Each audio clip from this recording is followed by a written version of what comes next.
मेरी जान, तो हमने बात करनी है electrical energy and Joule's law की। बहुत इंपॉर्टेंट, बहुत आसान सा टॉपिक है। परेशानी या घबराने वाली बात इसमें बिल्कुल भी नहीं है। आप लोगों ने जो प्रीवियसली कॉन्सेप्ट पढ़े हैं वहीं से आप एनर्जी की डेफिनेशन या एनर्जी की जो इक्वेशन है इलेक्ट्रिकल की वो निकाल सकते हैं। We know that,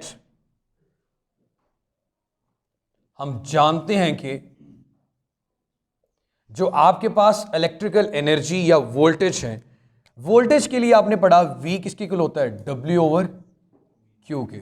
work per unit test charge या चार्ज के ऊपर जितना वर्क करना पड़ता है that is called electric potential.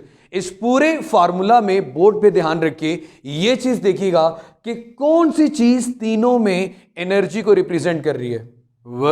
Work is a form of energy. It means कि अगर मैं ये वर्क कैलकुलेट कर लेता हूं तो मैं इलेक्ट्रिकल एनर्जी कैलकुलेट कर लूंगा। चलो मैं वर्क नहीं बल्कि इसको एक नया नाम E का दे देता हूं, E ओवर Q, ताकि आपको ये क्लियर हो जाए। तो we are discussing about the electrical energy.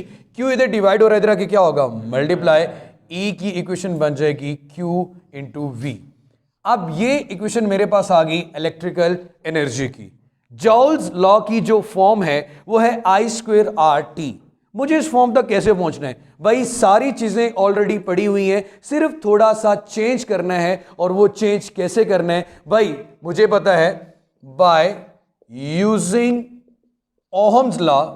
Ohm law का इस्तेमाल करने से मैं ये बात लिख सकता हूं मेरा बेटा कि V किसके इक्वल है?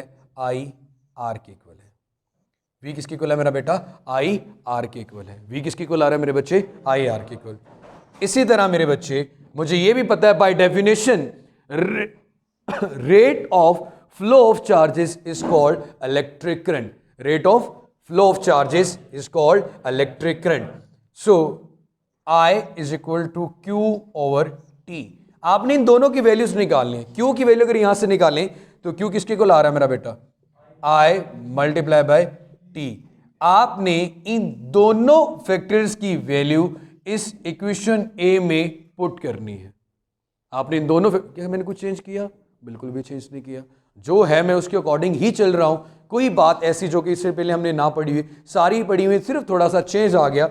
सो आप लिखेंगे by putting the value in above result. इन दोनों की वैल्यूज अबव रिजल्ट में पुटअप करने से मेरे पास E किसके इक्वल आता है? Q किसके इक्वल आ गया मेरा बेटा? IT के। मैंने उसकी जगह पे क्या लिख दिया? IT। V किसके इक्वल आ रहा है? IR के। तो इक्वेशन क्या बनी? E मेरे पास आ रहा है E is equal to I²RT। E is equal to I²RT। I क्या है? जो इलेक्ट्रिक करंट फ्लो कर रहा होता है किसी वायर में through a resistance in time T। जो हमारी एनर्जी डेसिपेट हो रही होती है, जो एनर्जी हमें मिल रही होती है, electrical energy in the form of heat, in the form of light, तो हमारे पास किसके को लागी? I²RT की। ये है मेरा बेटा, ये जिस तरह आपके पास F is equal to ma Newton second law of motion की मैथमेटिकल फॉर्म है, तो E is equal to I²RT हमारे पास किसकी मैथमेटिकल फॉर्म आ गई? Joules law. ठीक है मेरे बेटे, आपकी बुक के अकॉर्डिंग भी चलूं तो उन्होंने एक नेक्स्ट टॉपिक पे पेज नंबर 151 पे जाके आपके पास जो स्टेटमेंट लिखी है जॉल्स लॉ के अंदर, द अमाउंट ऑफ हीट। अब देखो मेरे बेटे, in the form of heat अगर मैं कैलकुलेट करना चाहूं कि कितने जॉल एनर्जी डेसिपेट हो तो कितनी हीट जनरेट होती है, तो सिंपली आपने चेंज क्या करना है? E की जगह पे H लिख देना है। E की जगह पे क्या लिख देना है? H। अब मैं ये बात लिख सकता हूं कि heat released is directly proportional to I²RT।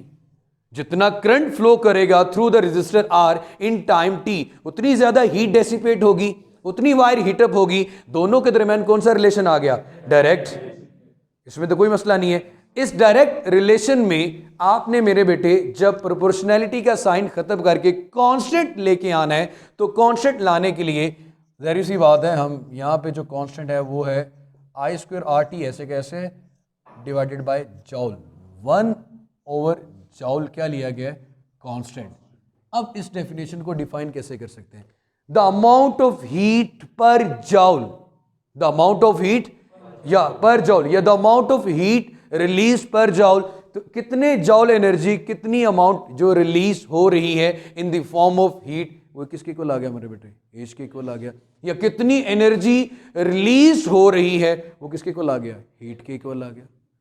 कितनी अमाउंट ऑफ एनर्जी पर जॉल रिलीज हो रही है वो किसके इक्वल आ गई, in the form of heat. तो ये मेरा बेटा उन्होंने नेक्स्ट पेज पे भी इसको एक अलग से डिफाइन कर दिया, ये मैंने आपको बता दिया, ये मैथमेटिकल फॉर्म थी। और इसकी स्टेटमेंट अगर जॉल्स लॉ के इक्वल लिखो, the electrical lost, the electrical energy lost in a device due to potential difference across it can be represented as equation called Joule's law of heating।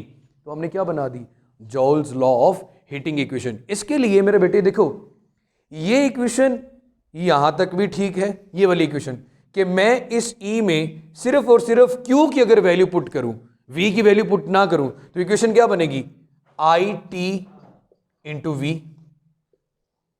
एक star इसके ऊपर, ये भी किसकी equation है, electrical energy की, ये भी किसकी इक्वेशन है, इलेक्ट्रिकल एनर्जी की। मैं आपकी बुक के अकॉर्डिंग चलना चाह रहा हूं, ई टी भी लिख दिया तब भी इक्वेशन आ गई।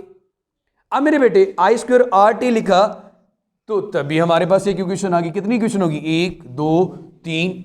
इसके अलावा मेरा बेटा अगर आप यहां पे आई की वैल्यू पुट करें इस रिलेशन में, आई किसके इक्वल होता है मेरा बेटा, according to Ohm's law I किसके इक्वल आएगा, मैं सिर्फ डिफरेंट फॉर्म्स में कन्वर्ट कर रहा हूं, आई किसके को लाएगा, V ओवर आर के, आई किसके को लाएगा, V ओवर आर के। यहां पे V आई की जगह पे V ओवर आर लिखे, V ओवर आर का क्या आ जाएगा, square multiply by R T, क्या बनेगा, V square R T, R और स्क्वायर आपस में क्या हुए, कैंसिल, तो क्या बना, V square over R into T. तो ये भी फॉर्म हो सकती है। तो मेरा बेटा हम डिफरेंट तरीके से जो भी हमारे पास न्यूमेरिकल प्रॉब्लम आती है, देखो अगर हमारे पास न्यूमेरिकल प्रॉब्लम में वोल्टेज रेजिस्टेंस और टाइम है, हम तब भी वैल्यू कैलकुलेट कर सकते हैं। अगर हमारे पास करंट रेजिस्टेंस और टाइम है तब भी वैल्यू कैलकुलेट कर सकते हैं। अगर हमारे पास चार्ज और पोटेंशियल डिफरेंस है तब भी वैल्यू कैलकुलेट कर सकते हैं। अगर आपके पास करंट, टाइम और वोल्टेज है तब भी वैल्यू कैलकुलेट कर सकते हैं। जैसे मर्जी आप कर लें मेरा बेटा, इसमें मेरे ख्याल में आपको किसी किस्म का इशू नहीं रह जाना चाहिए। ये था मेरा बेटा हमारे पास electrical energy and Joule's law, और जॉल्स हीटिंग की भी हमने स्टेटमेंट को देख लिया। इंशाल्लाह नेक्स्ट लेक्चर में हम बात करते हैं इलेक्ट्रिकल पावर की, और वो बहुत शॉर्ट सा टॉपिक, यही समझ लें कि 2 से 4 मिनट का वो मैक्सिमम टॉपिक है, उसको जैसे भी एक्सप्लेन करने की हम कोशिश करें। तो इंशाल्लाह नेक्स्ट लेक्चर में वो देखेंगे। तब तक अपना ख्याल रखिएगा। इसके बारे में किसी भी किस्म का क्वेश्चन है आप कॉमेंट सेक्शन में जाके पूछ सकते हैं, इसको दूसरों के साथ भी शेयर करें, और मज़ीद MM नज़ीर चैनल को भी सब्सक्राइब कर लें। अल्लाह हाफ़िज़।